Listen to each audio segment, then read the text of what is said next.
I personally don't believe in like work-life balance. This is Taylor Berner, the founder and CEO of Agency 32, a highly respected marketing agency that's worked with brands like Nike, Jordan, DraftKings, and so many more. In this episode, she breaks down how she found success in the industry after her playing career. What's a skill that you feel like has created leverage for you to do what you're doing right now? What I've become really good at is, for lack of a better term, reading the room.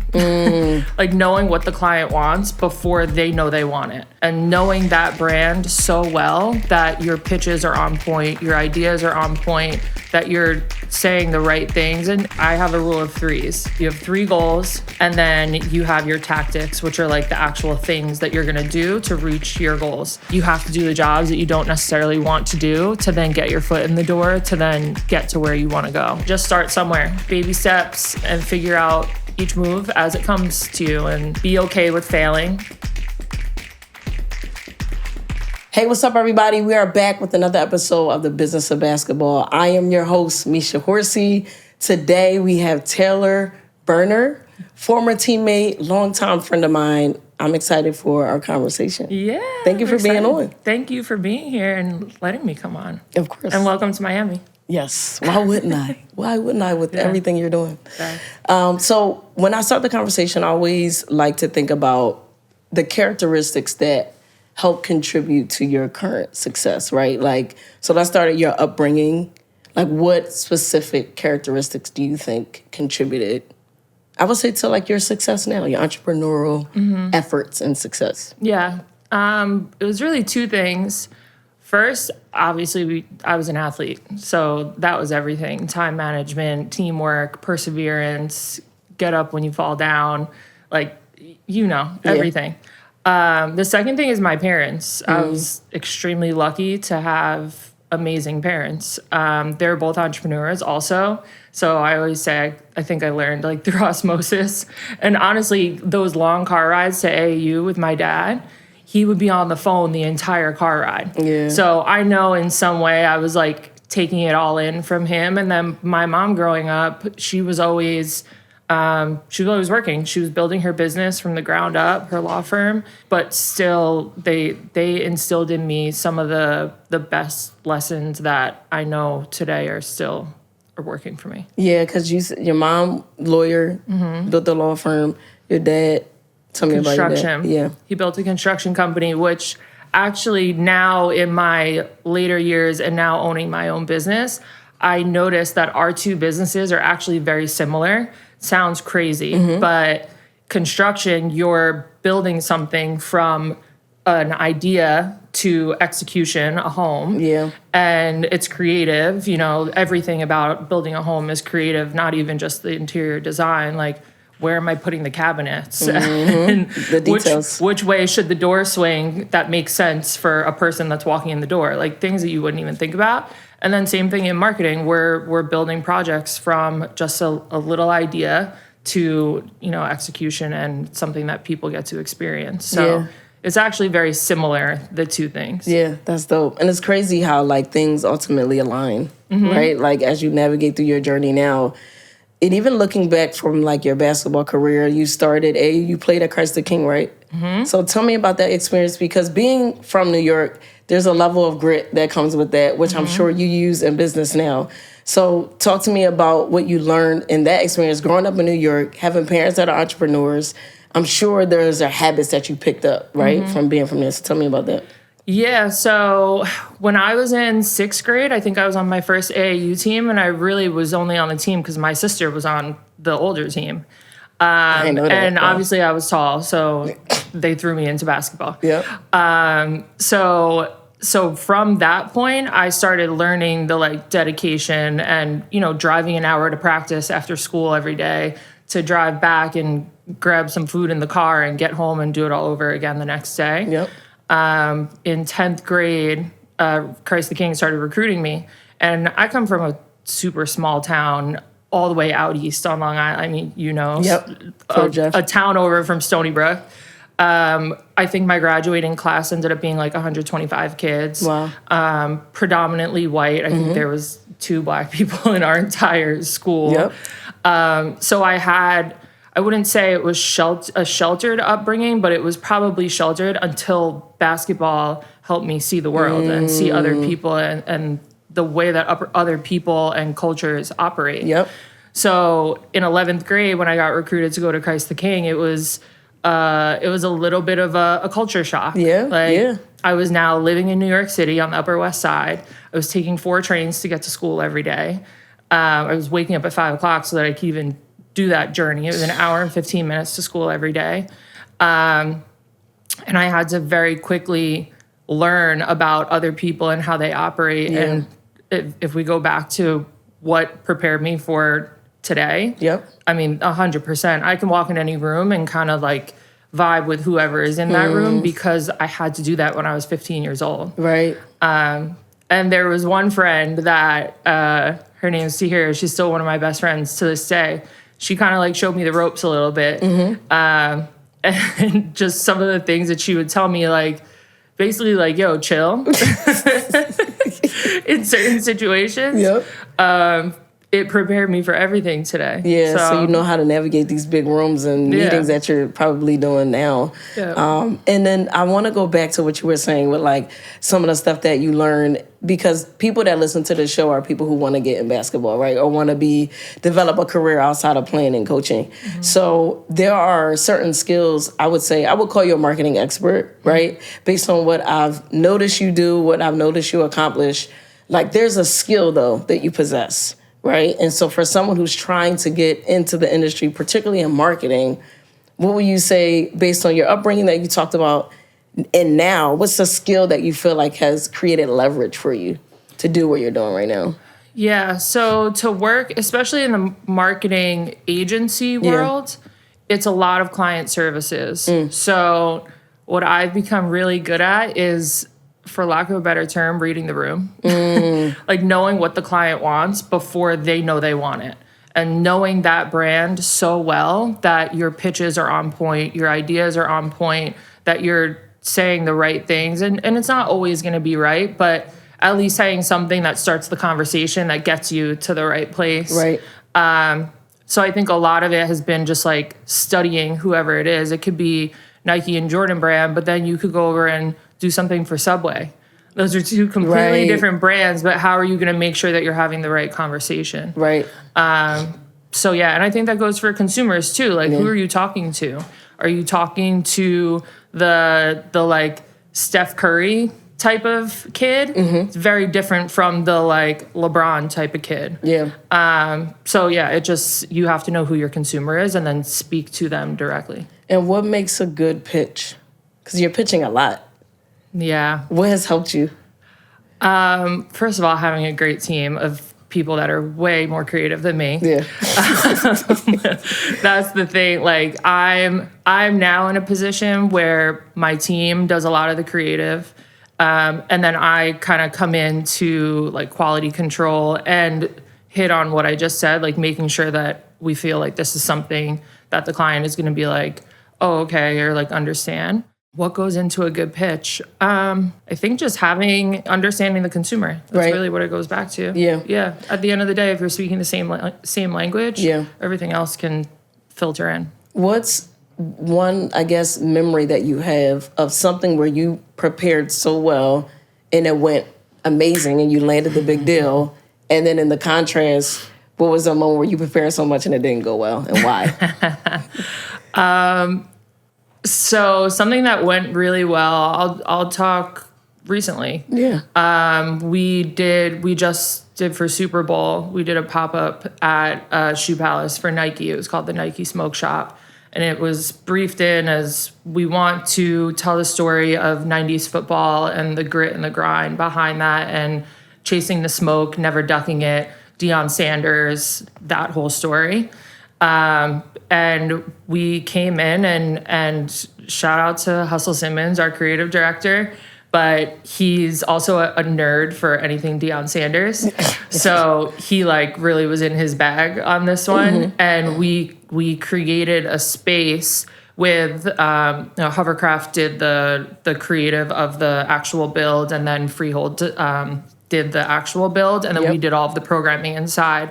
But we had nuggets of information in there that like only real like fans would know. Like for our customization station, when on the day that Dion came to our shop, we had an option that was a plaid 21 that you could get on your jersey. And everyone's like, what's the plaid 21? Well, Dion wore a plaid suit in that color on he has a rap album, but like, who would know that? Right.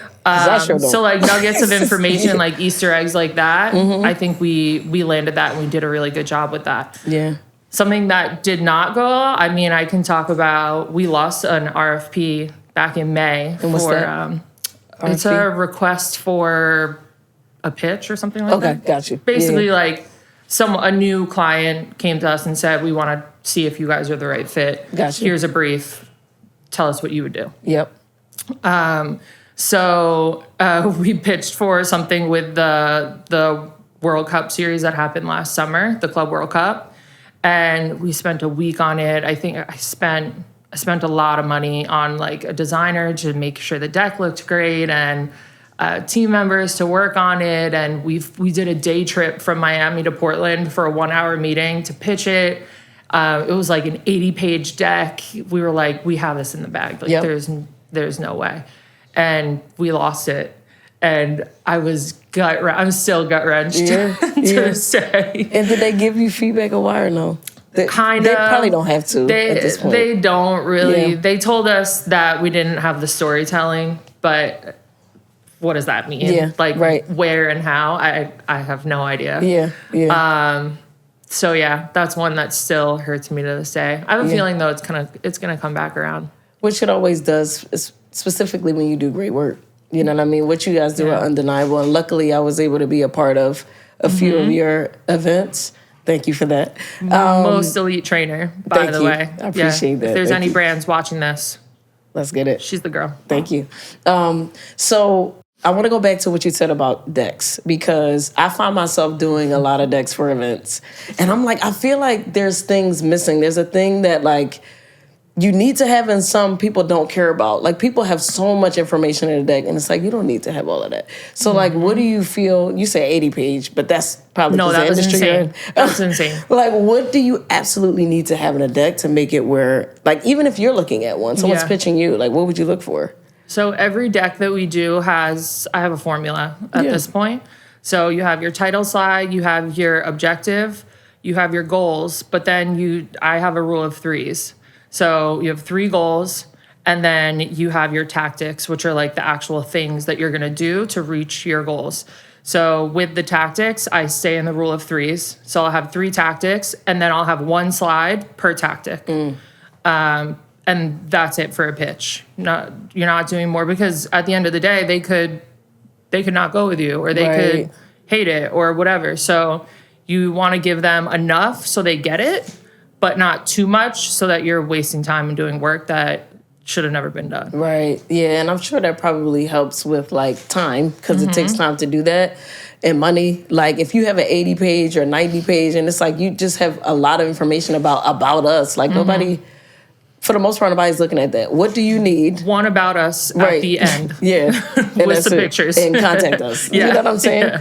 Yeah, no, that's a gem. I feel like in this world of networking, in this world of like trying to be in, I find it personally for me, like I've done a lot in basketball, still doing a lot in basketball. I had a great career, personable, I have been able to connect with a lot of people, but there's still a level, I believe, of like friction that comes with like getting in, right? And being able to get opportunity. So from your experience, what has created the leverage for you? Because you, former basketball player, been in basketball, obviously, majority of your life, and was able to use some of that in your storytelling, which I saw in like your bio, like you're a great storyteller. And you've been able to use that for what you're doing today. So question is, how do you create leverage for yourself based on your experience to get in? Anyone that's trying to get into the sports industry, you have to do the jobs that nobody else wants to do. I've been a ticket sales girl at like literally an admissions at an AAU tournament. I've done that. I've been an intern after I was already a manager. I went backwards to then go forwards. I did production, which I was an okay producer, but I definitely didn't like reach the pinnacle of that. But But all of these things prepared me for what I can do now. Right. But I had to do the jobs. I literally had this conversation with someone the other day. You have to do the jobs that you don't necessarily want to do to then get your foot in the door to then get to where you want to go. Yeah. But it's very rare. And I mean, job market, from what I'm hearing, is not amazing right now. So you have to do the jobs that maybe it's not what you are thinking you're going to do 5 years from now, but it'll get you in, and then you start networking, and then you can, make your way over to what you want to do. Yeah, and you had a significant moment, I would say, in your career of like you were working as an employee within a brand, and then you started your own company. There's a reason for that. I think it's important for people listening to this to know.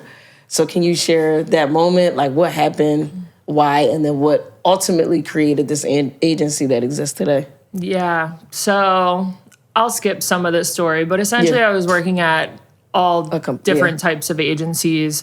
I was mainly working on Nike and Jordan brand business. I was building Nike and Jordan brand within that other agency from the ground up.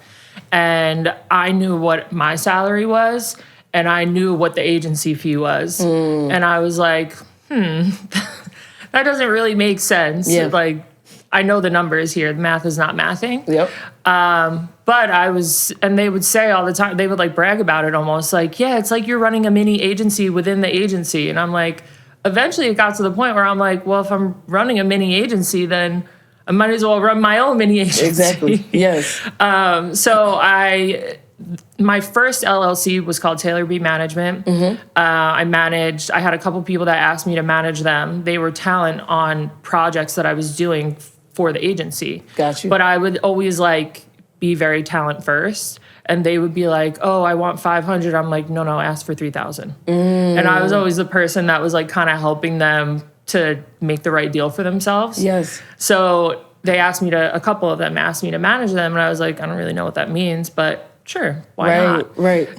So that's how Taylor B Management started. I was doing it as a side hustle. Got laid off from the agency in COVID. I worked at another agency working on global social media for Champion, the like sweatshirt brand.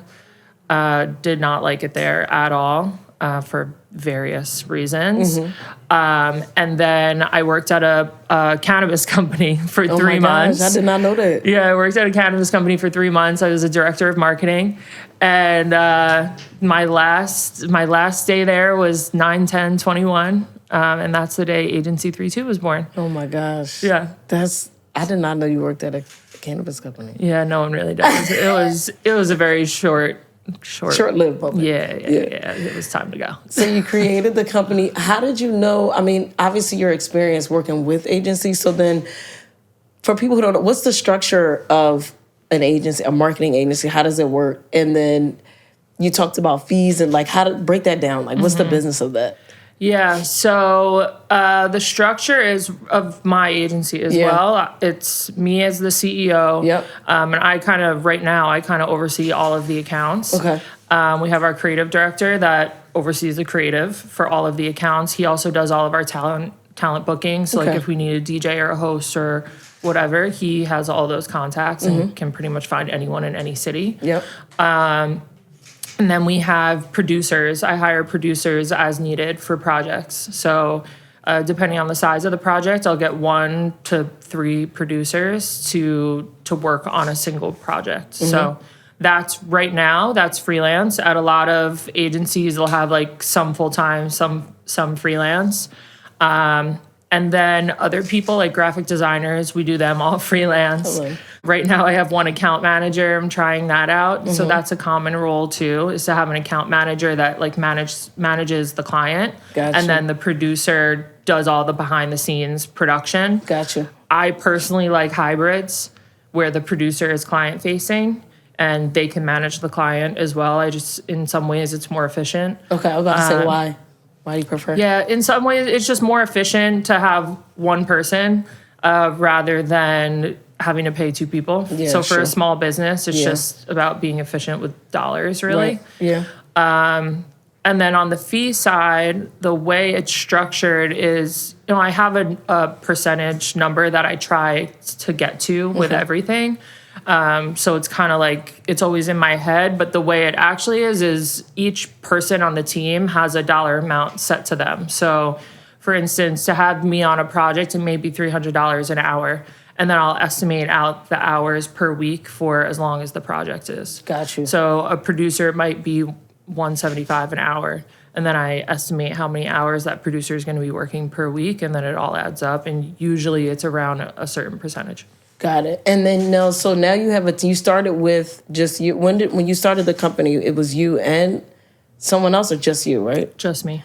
And then when did you know when to hire and when it was the right time?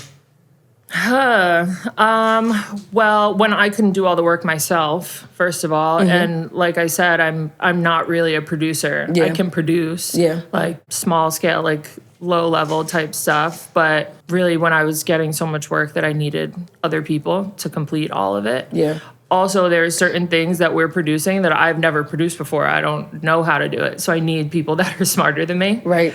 And then now I'm kind of at the point where, honestly, a lot of things that I do are just how I feel. Yeah. Like, yeah. it's a gut feeling. Yeah.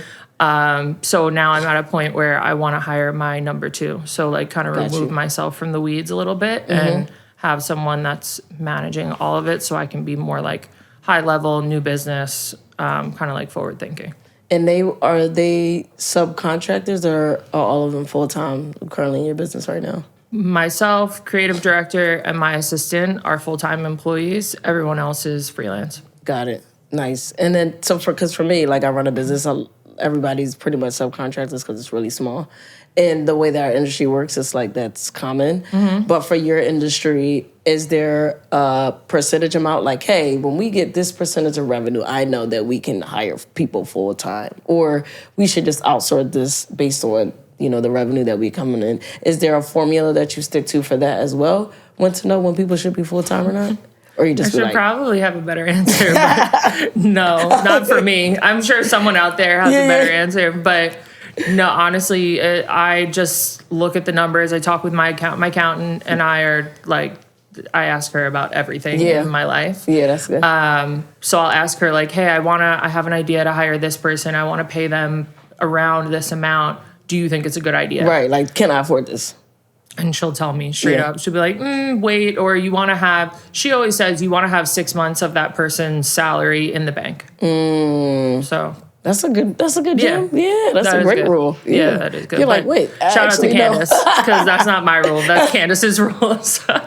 And you learn, now you apply it. And I feel like there are people also who are entrepreneurs in this space, you know what I mean, who like the information is helpful. Thank you for tuning in to the Business of Basketball. I really, really appreciate your support. When I looked at our analytics, I realized that 95% of people who watch our episodes are not subscribed. And so in order to have bigger guests, continue our amazing production that we put on for you, we need you to subscribe. So look at our past episodes, share them with a friend, like, comment, subscribe to our channel. It only helps us get bigger and better for you. Thank you so much. For people who are in your company, like there's people who you sought out, or maybe you went through the hiring process and did whatever you use, but there's a culture, right, that exists. And I felt it even being a part of your events. I was like, oh, like they like each other, number one. Like they're having fun, and there's people that get it done. So like when you are hiring, was there certain things that you felt like they had that was helpful and advantageous for what you're doing? And then even when you're looking to hire someone, what are you looking for?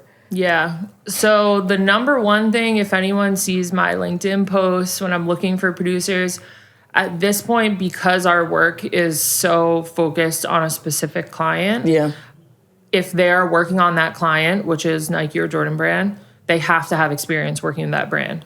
It's just, I don't know why, but working with them is just a different ballgame, and there's so much to learn when you work with them, where I can't do the teaching. Like, you need to come in and be ready. You need to know what a VC is. It's a visual center, but apparently no one knows what that is outside of people that work for Nike and Jordan brand. I don't know why.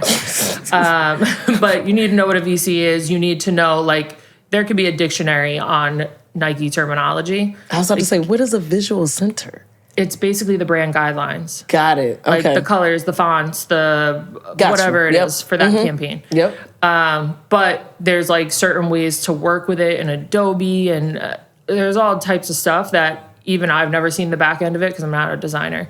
But yeah, that's like a first and foremost that you need to have that experience. Yeah. Past that, I just want to see that your work has been. I'm a visual person, so I like seeing portfolios and show me that you've done similar work, like in the same vein. It doesn't have to be like sneakers related or anything like that, but I want to see that it was clean. I want to see that you have good taste. I want to see that's like one of the biggest things for me is like you had good taste. What bar did you use? Like stuff like that I'm looking at, which is probably really tactical. But that's the Virgo in you, though. Yeah. All right, probably. now. Yeah. So, first of all, I love that because I feel like for me, it's really hard, I guess, in this day and age to find great people. And what makes a good company, you have to have great people and a great team. And it's hard, especially for the younger generation. I love y'all, but like sometimes it's like the it factor sometimes is not there. And I feel like, I guess for now, what would you tell someone who is, or that you could be hiring, like, what is the thing that is missing? Like when you're looking for people or you're interviewing for people and you're like, this generation doesn't have it. What don't they have and what do they need to like survive in this industry? I personally don't believe in like work-life balance. Yeah. I think you make everything work within whatever day it is and whatever time you have. So if anyone mentions to me work-life balance, I'm pretty much just like, we're just not going to understand each other. Because there's some days where you need to work 15 hours. There's some days where you need to work 3. And that's okay. Yeah. Both are fine, depending on what needs to get done that day. Right. But yeah, I don't do well with like I'm only online from 9:30 to 3:30 every day. Like, it's just not going to work for me. But that's a lot of this generation. Yeah. So, however, I am very like, take time for yourself. I go to the gym every morning. Everyone knows 7 a.m. I'm at the gym with my trainer. You can't talk to me, but I also do it before anyone wants to talk to me. Yeah. So that's part of my, I guess, work-life balance.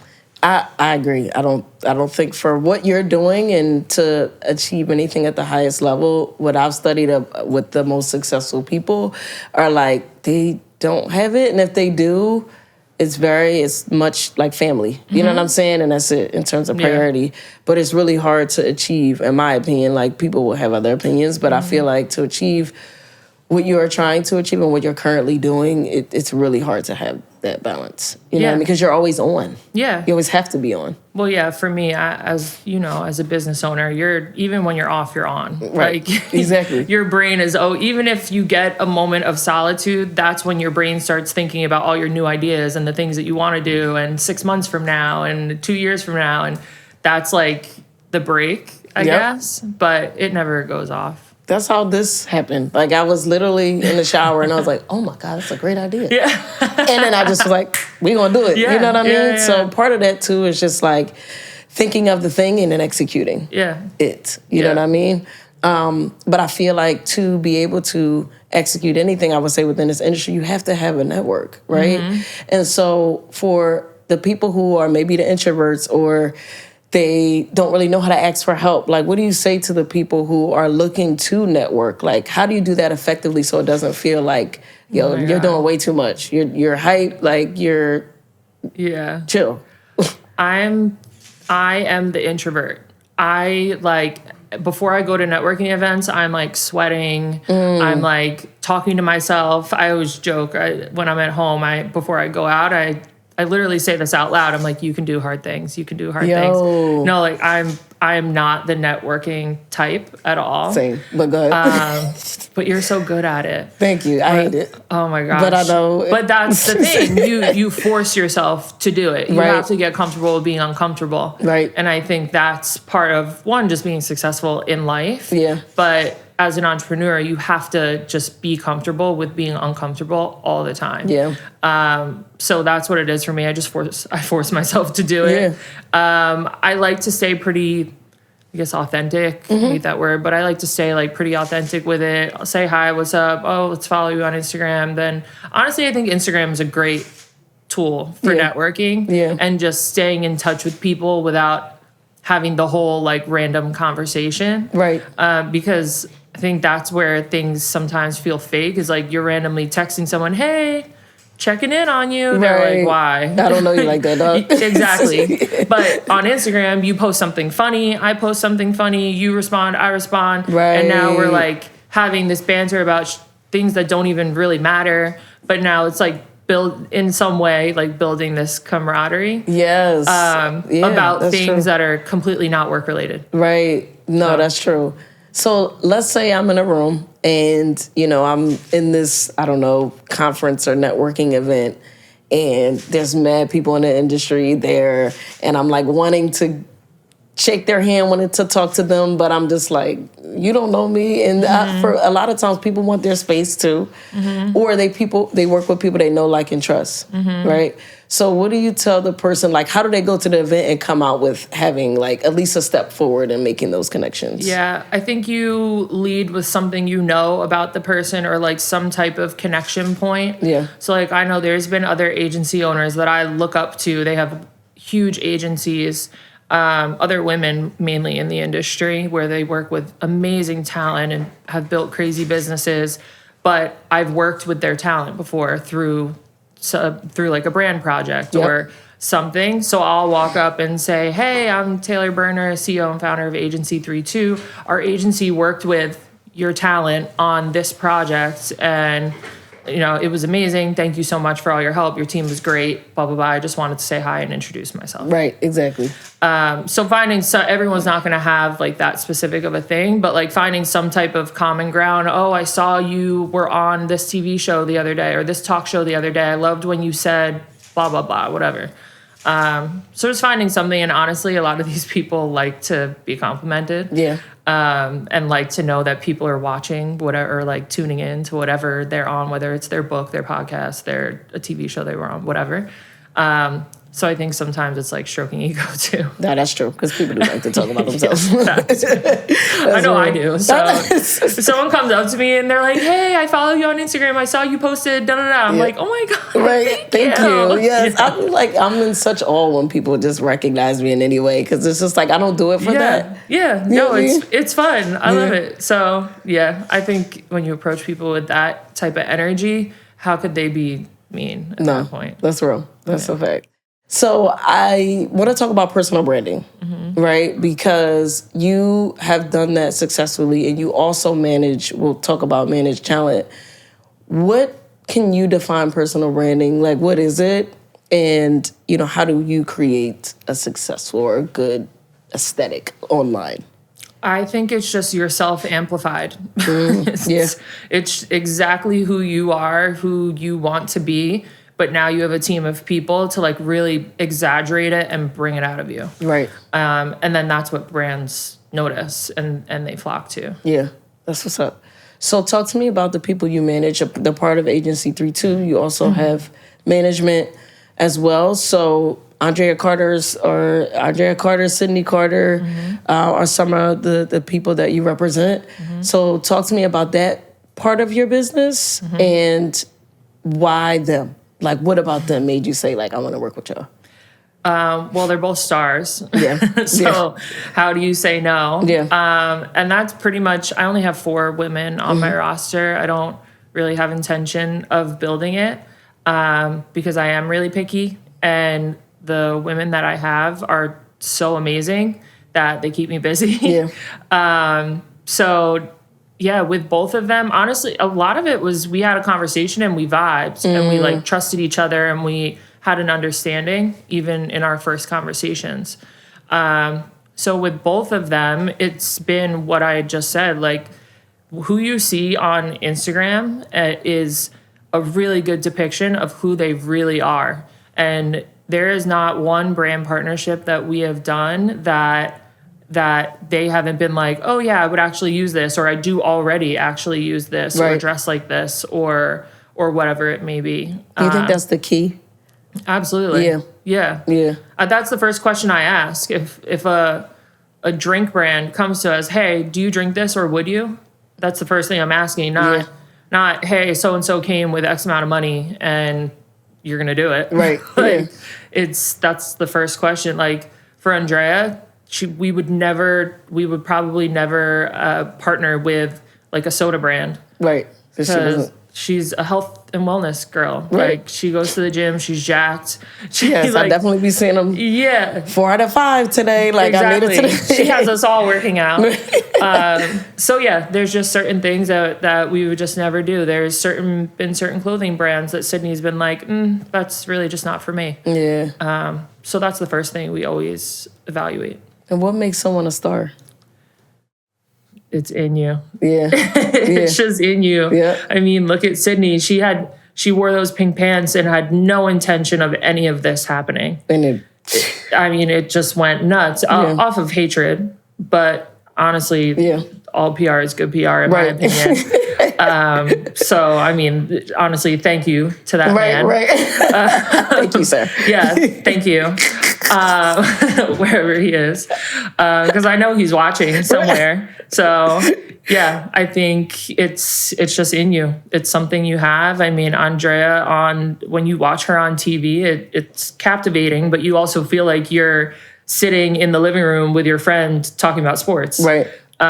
So, yeah, I think they're both just really good at what they do. Yeah, I was going to follow with that and say, like, do you feel like star quality is something that you can develop or it's just something that you have? I think it's something you just have and it gets amplified with your team around you. Right, I'm about to say with the right team. Yeah. So we do a few like rapid fire quick pick type of situations. So everyone's like, I don't know if I'm prepared for this. It's really not that deep.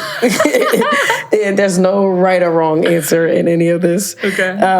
So I have one of them is, what's one skill every former player should learn immediately? And that means like, what should they learn to get them in the door? One skill that every player should learn: how to use Canva.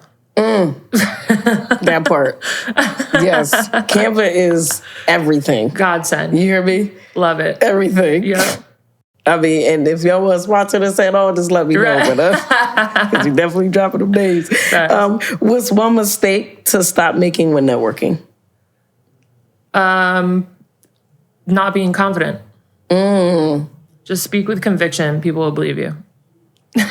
That's a gem. Yeah, I love that. What's one way to build leverage without money? Consistency. Yeah. In everything that you do. Yeah. I love that. I'm grateful to the game, basketball, obviously. I'm grateful to the game because it made me who I am. You're on it.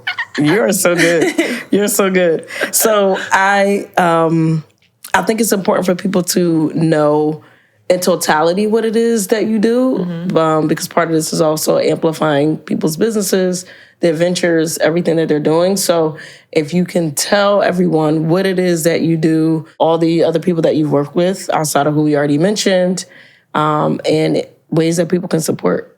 Yeah, so I am the CEO and founder of Agency 32 and 32 Design. So Agency 32 is a full-service marketing agency where we work with talent directly on their brands and business management. And then we work with brands directly on campaigns from digital to experiential talent marketing, et cetera.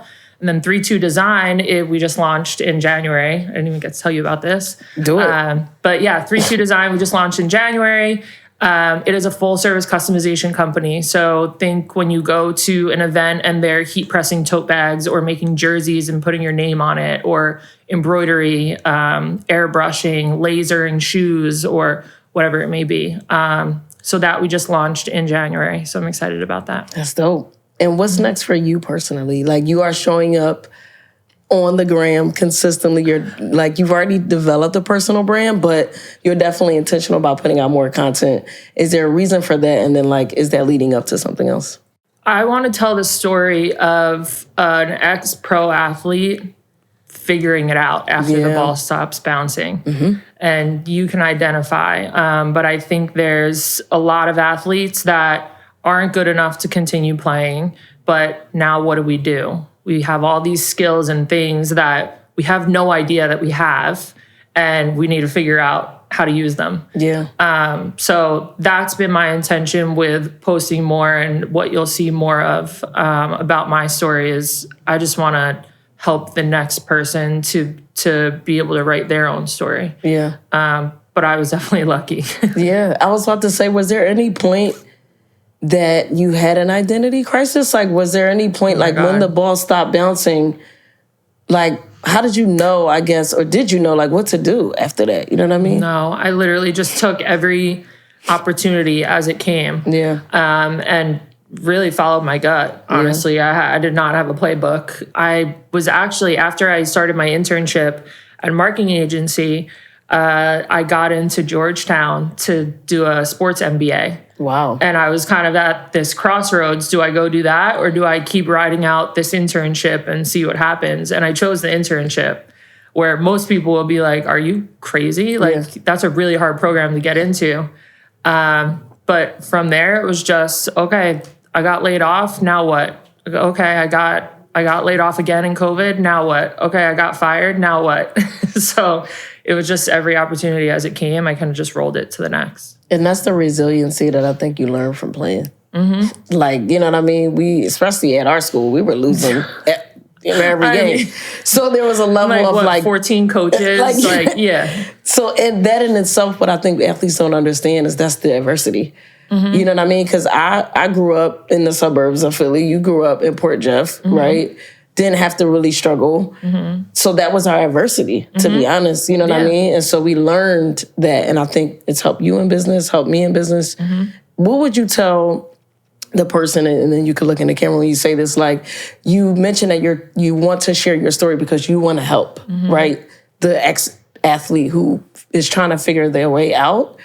If you could look at the camera and tell them what would be the plan, like, how do they start? What in their mind do they have to believe about themselves to actually get there? Because it's hard, you know what I mean? Like, there's a lot of people, ex-athletes that I know that are lost now. Mm-hmm.